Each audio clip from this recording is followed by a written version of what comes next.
everybody. It is time now for my college football picks for the opening week of November. We're getting to the nitty-gritty of college football. Before I pick and go over last week's picks, of course, as we always do, time for my team of the week and time for my disgrace of the week. Nominees for team of the week, you got to give it up to the Georgia Bulldogs. They deserve a nomination, knocking previous unbeaten Florida from the undefeated ranks. Mark Richt at Georgia. Remember a while back, yeah, it was easy to say that his job was on the line. A lot of people in Athens wanted him out, but he weathered last year's storm, and this year doing quite fine at Georgia. Georgia beating Florida at the world's largest outdoor cocktail party. And a nominee for the Alabama Crimson Tide. You can nominate them every week.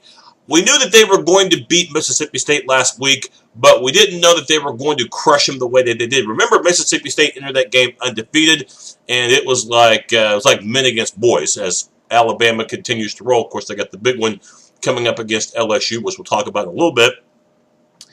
And the Oregon Ducks, another impressive week. They actually played their game on a Thursday night, but it didn't matter when they played them because Oregon was going to have an answer for anything that Arizona State posed to them. Oregon, too much speed, too much offense, too much defense. The Ducks won easily in Tempe against the Sun Devils. So Oregon, of course, they play at USC on Saturday. My team of the week, though, the team that made the biggest statement victory last Saturday was Notre Dame. The Fighting Irish are for real. The defense is as good as advertised. Manti Te'o is the best defensive player in the country, and the offense did just enough to win. And Everett Golson, the Notre Dame quarterback, he had the game of his life. As Notre Dame, as painful as it is to say, made my Oklahoma Sooners look like they were in slow motion. Notre Dame, my team of the week for the week of October the 27th. Notre Dame, don't know if they're going to get to the national championship, but at least they remain in the running.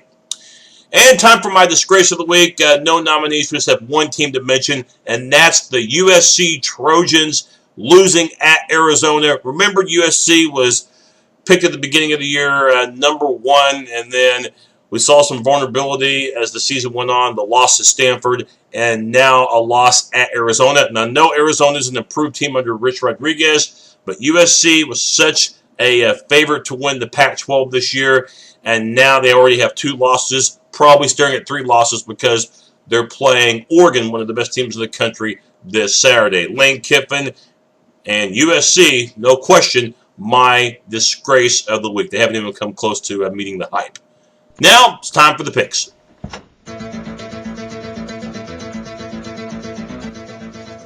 All right, time now for my picks. Let's go over how we did last week. After going 8-5 the week before, last week I come back down to earth.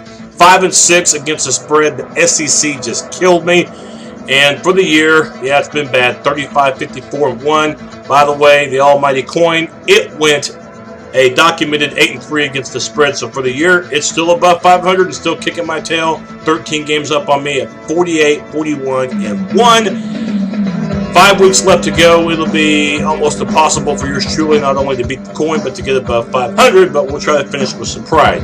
12 games we're going to pick this week. We're going to start with the Big 12 as always. Prime time under the lights in Manhattan on Saturday in front of a nationally televised audience. Kansas State hosting Oklahoma State. K-State has answered every challenge this year, but now they go against a decent defense. At least they've been decent as of late, and a good running game in OSU. And Wes Lunt, the Oklahoma State quarterback, he came back last week, so that can only help the Pokes' cause. Kansas State will win. They're just having too good of a year, but 8.5 is too many. Give me Oklahoma State plus the 8.5. If the coin lands on heads, likes the favorite. Tails, it's going to go with the underdog, and it's going to go with Kansas State. You have Hook 'em Horns against Guns Up. That's right, Texas at Texas Tech in Lubbock. Both teams looked bad last week. Tech got blown out at Kansas State, and Texas struggled and just barely got by Kansas, but Case McCoy came in relief to save the day for the guys from Austin. Despite that, though, David Ash still has his starting job, and I can't imagine that makes people in Austin feel too happy, but Ash is the quarterback, and unless he has another bad game, I think for Texas Tech, their offense will be the story in this one. Texas defense under Manny Diaz this year has been disappointing. Give me Tech at home minus the 6.5, and the coin is going to go with Texas. The Big 12 newcomers will meet in Morgantown as TCU at West Virginia. Both teams come into this game really needing to win because both come in with losing streaks.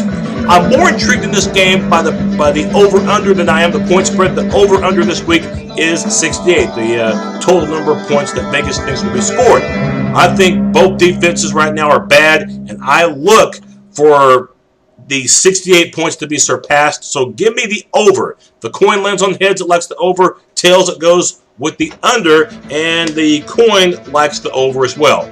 And you have a huge matchup in Waco this Saturday. Kansas at Baylor. It is big. Oh, they're not playing basketball yet? Okay, it's football. Well, it's not going to be very much fun to watch then. But Baylor will win. At least they've won at least one Big 12 game in the last 2 years. Kansas hasn't. Give me Baylor minus the 16.5. And the almighty coin is going to go with Kansas. One of the biggest games of the year in college football takes place in Baton Rouge on Saturday. SEC's finest, the Alabama Crimson Tide, #1 in the country, defending national champions, playing at LSU. They played twice last year. The team split, but Bama got the most important game, the national championship. Despite this game being in Baton Rouge, despite the fact that it'll be crazy there on Saturday night, Bama, I don't see any obvious weaknesses from this particular team. They're just good in every phase, especially defensively. Give me Bama minus the 8.5, and the point is going to go with LSU. You have Texas A&M at Mississippi State. The Bulldogs, well, they got homework last week as Bama just pummeled them, but Bama's going to pummel almost everybody that they play. It's just one loss for Mississippi State. I think the wrong team's favored in this game. They have A&M favored by 7 on the road.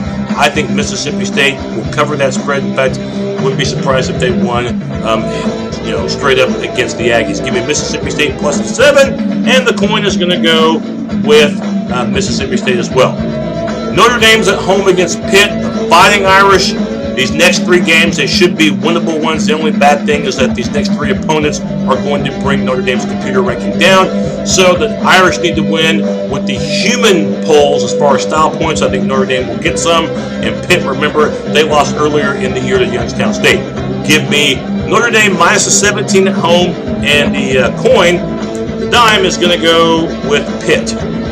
I'm very appreciative of the military, as you might know. So in honor of the military this week, we're going to pick Air Force at Army. The Falcons let me down earlier this year when I picked them, and they lost to Navy. I think they bounced back in the battle for the Commander-in-Chief Trophy. Give me Air Force on the road minus the 7, and the coin is going to go with Army. Tulsa at Arkansas. Back in August, I would have said Arkansas would win this game and win it easily. I don't feel that way now because the fact that Tulsa's only lost 1 game this year and Arkansas has already lost 5. It's in Fayetteville, but Tulsa's not that far of a trip from their home to Arkansas. I think Tulsa keeps it competitive. They might even pull it out, but I do like Tulsa to cover. Give me Tulsa plus the 8, and the coin is going to go with the Golden Hurricane as well. You have Nebraska at Michigan State. With Ohio State on probation, it does look like Nebraska has the inside track toward winning the Big Ten championship, but they can't overlook the Spartans, and I don't think they do. Michigan State's been way too inconsistent this year. Nebraska, last few weeks has looked better, so give me the Huskers minus the 1.5, and the coin is going to go with Michigan State. And you have a couple of Pac-12 games to wrap it up. Oregon State, they lost last week. They're hosting Arizona State this week. I think the Beavers bounced back from that disappointment a week ago, and I think that they get the job done. Give me Oregon State minus the 4 against the Sun Devils, and the coin is going to take the Beavers as well. And then finally, you have Oregon at USC. We mentioned earlier USC's been a disappointment this year, and Oregon, they're favored by 8.5. Why? They should be favored by a lot more than that. Oregon, way too many weapons. More complete team. The game might be at the Coliseum, but Oregon is a better team, and they got a little incentive. Remember, USC crashed Oregon's national championship dreams a year ago with that winning regime. Oregon hasn't forgotten it, and they win this time in LA. Give me Oregon minus the 8.5, and the coin is going to go with USC. So quite a few disagreements between the coin and yours truly. How'd your picks go? Just a reminder, Oklahoma-Iowa State postgame show. I'll have that probably about an hour after the game's over, which should be sometime in the 3 to 4 o'clock range. So come back and check that out. And we'll see you at this time next week for more college football picks. See you next time.